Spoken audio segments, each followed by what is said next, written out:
મારે એડે એટલે કાંઈક 10-12 વર્ષ પહેલાં આવ્યા હતા ને ત્યારે મોટા મોટા ફાંકા ઠોકી જ જતા. એ તો સાહેબે કાંઈ ઉછેર્યું જ નહીં.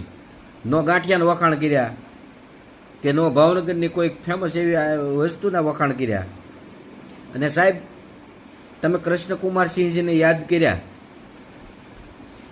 એ તમારી વાહવાહી માટે યાદ કર્યા છે. બાકી ખરેખર જો તમને રાજા રજવાડાઓ ઉપર માન અને એની ઉપર સહેજ થોડીક પણ એટલી હમદર્દી હોત ને તો તમે આજે મ્યુઝિયમ બનાવી નાખ્યું હોત.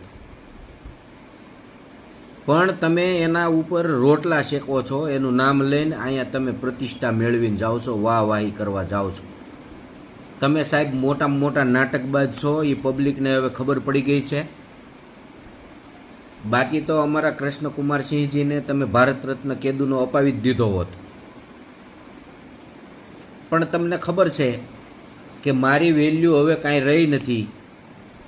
હું જઈશ તો ત્યાં કરીશ શું, એટલે તમારે અમારા રાજા મહારાજાઓનો આશરો લેવો પડે છે.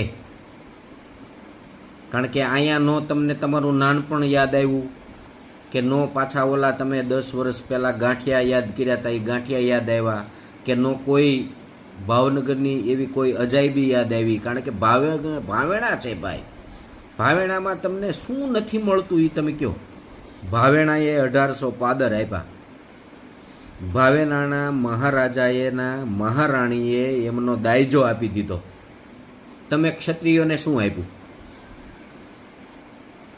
અને અમારા અમુક તમારા ખોળે બેઠેલા છે, એને એની કાંઈ પડી નથી એના ઘર ભરવા સિવાય. એટલે અમારા જ નમાલા છે, એમાં તમને અમારે ક્યાં કહેવાનું રહ્યું? તમારા ખોળા ખૂંદવાવાળા ઝાઝા થઈ ગયા છે, સમાજની ચિંતાવાળા ઓછા થઈ ગયા છે સાહેબ. નકરા અમારે અનિરુદ્ધસિંહ છે ને અત્યારે એને ફરીવાર ન જવું પડે.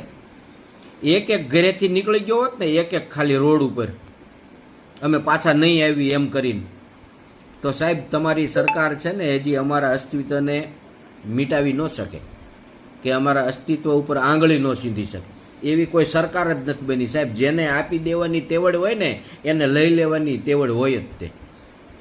પણ આ અમારી મજબૂરી છે કે અમારો સમાજ નમાલો થઈને બેઠો છે ને, એટલે અમે કાંઈ નથી કરી શકતા સાહેબ.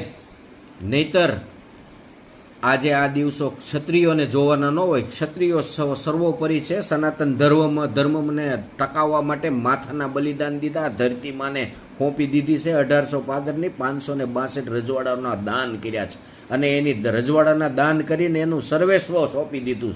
ત્યારે અમારે